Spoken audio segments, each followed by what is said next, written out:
A 15-point American peace plan rejected and Iranian counter-demand dismissed. And now, United States Marines and the 82nd Airborne are inbound to the Persian Gulf. Day 26 of the U.S.-Israel war with Iran, and tonight, two nuclear era powers are staring each other down with maximalist demands, zero compromise, and, according to the White House, face-to-face talks possibly days away. But Tehran says Washington is negotiating with itself. So, who is telling the truth, and how close is this to the edge? Good evening, I'm Emma. Welcome to Iran War Today, the 26th of March 2026. Your daily briefing on the conflict reshaping the Middle East and threatening the global economy. In the next 10 minutes, we'll cover the failed peace overtures, the oil crisis, the troop movements, and what comes next. Stay with us. On the ground today, there was no let-up in the military campaign. The Israeli Defense Forces confirmed they struck a research center linked to the Iranian Navy in the central city of Isfahan, a site they describe as directly tied to Tehran's long-range maritime threat capabilities. Separately, Iranian military channels released new footage showing a salvo of missiles being launched towards Israel and into the broader Gulf region, a show of force that officials in Washington have so far declined to directly comment on. The day's most dramatic image, however, came from Kuwait.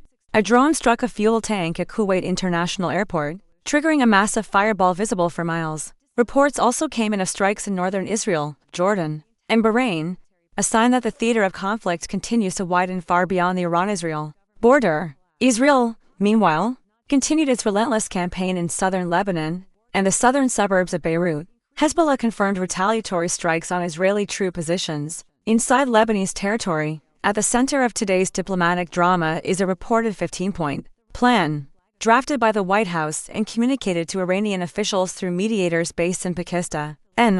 The document, according to sources familiar with its contents, demands the complete dismantling of Iran's nuclear program, an end to Tehran's support for proxy groups across the region, Hezbollah, the Houthis, and others, and crucially, the permanent reopening of the Strait of Hormuz to all commercial and military shipping. Iran's response was swift, categorical, and delivered in the kind of language that leaves little room for interpretation. A spokesperson for the Iranian military said plainly, "The United States is negotiating with itself. Tehran's own counter-demands are equally sweeping: full sovereignty over the Strait of Hormuz, binding reparations for the damage caused by American and Israeli strikes, and absolute guarantees against any future military action." Both sides, in other words, are asking for total surrender, and neither is anywhere near offering it. The killing of Iran's supreme leader early in the conflict raised an immediate and destabilizing question: who is actually running Iran now? Donald Trump suggested in a press briefing today that the United States has, in his words, wiped out most of Iran's leadership. He used the word desperate to describe the Iranian government, but analysts with deep expertise in Iranian institutional politics warn that this framing fundamentally misreads how the Islamic Republic was designed to function. Analyst Iowa Dellin suggests the most likely figure steering Iran's position in any backchannel communications is Mohammad Baker Kalibaf, the head of parliament, and likely a key figure on the Supreme National Security Council. But even that is speculative. What is clear is that the Islamic Revolutionary Guard Corps, the IRGC, appears to be making the critical decisions right now, and the IRGC, by both instinct and doctrine, does not do conditional surrender. The rejection of the peace plan came from that culture. Countdown clock, image of Iranian power grid infrastructure 3 days ago. President Trump issued a stark 5-day ultimatum. If Iran did not agree to a ceasefire framework, the United States would strike Iranian power plants, civilian infrastructure that, if destroyed, would plunge tens of millions of people into darkness and potentially trigger a humanitarian catastrophe. That ultimatum was quietly set aside when early signs of indirect talks emerged tonight, with the talks appearing to collapse before they have even begun. The question being asked in Washington, London, and Riyadh is stark: is that ultimatum now back in force? Iran, for its part, has already signaled what its response would be. If American or Israeli forces target Iranian power plants, Tehran has threatened reciprocal strikes on power infrastructure across the Gulf, potentially affecting Saudi Arabia, the UAE, and other U.S. allied states. The BBC's Persian service analyst put it plainly: we could be back to square one. The worst-case scenario is once again live. In a development watched closely by energy markets, Iran announced it has partially reopened the Strait of Hormuz to what it calls non-hostile commercial shipping. Vessels from nations not directly engaged in the conflict, China, India, and Pakistan, have been among the first to negotiate safe passage through the waterway. But there is a catch, and it is a significant one. Every vessel wanting to transit must first negotiate clearance individually with Iranian authorities. This is not a reopening, it is a tollgate.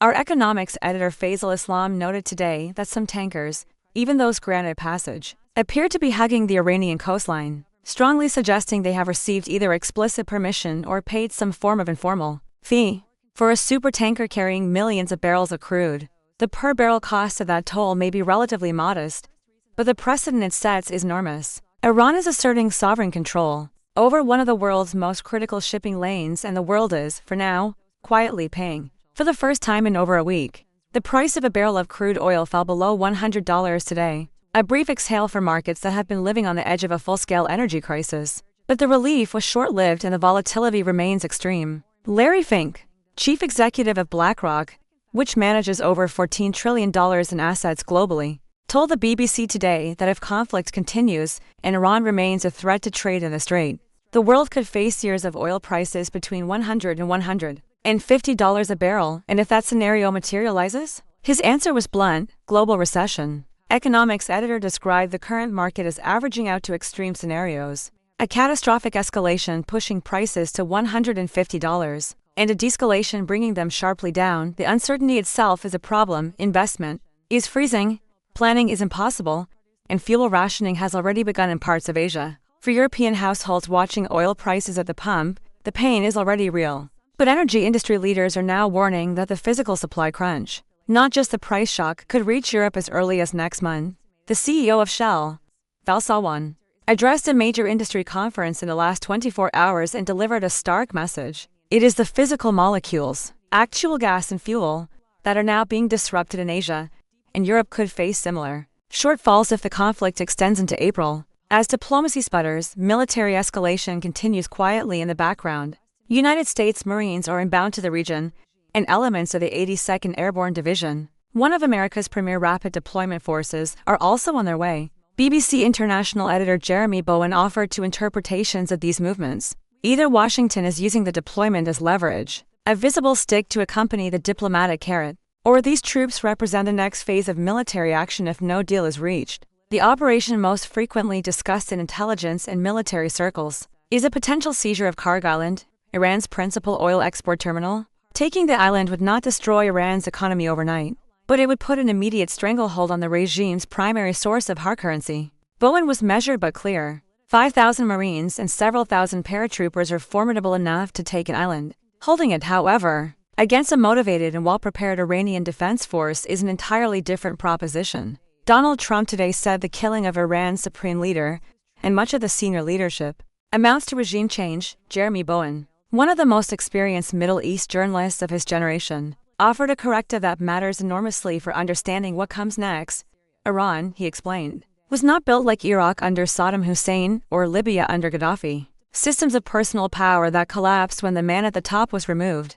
Iran's Islamic Republic was deliberately engineered as an institutional system. Interlocking councils, ideological structures, military commands, and clerical bodies designed specifically to survive the death of any individual, including the supreme leader. The regime's pre-conflict contingency planning reportedly included explicit instructions to local military units: if communications with the center go dark, do not wait for orders. Use your weapons. That doctrine of decentralized resilience, combined with a powerful fusion of religious ideology and Iranian nationalism, is precisely why, 26 days into this conflict, the system is still standing, still fighting, and still saying no. Tonight, the picture is of two sides locked in maximalist positions, with no credible bridge between them. The White House says it is very close to meeting its goals. Tehran says it will not negotiate under duress. The energy markets are holding their breath.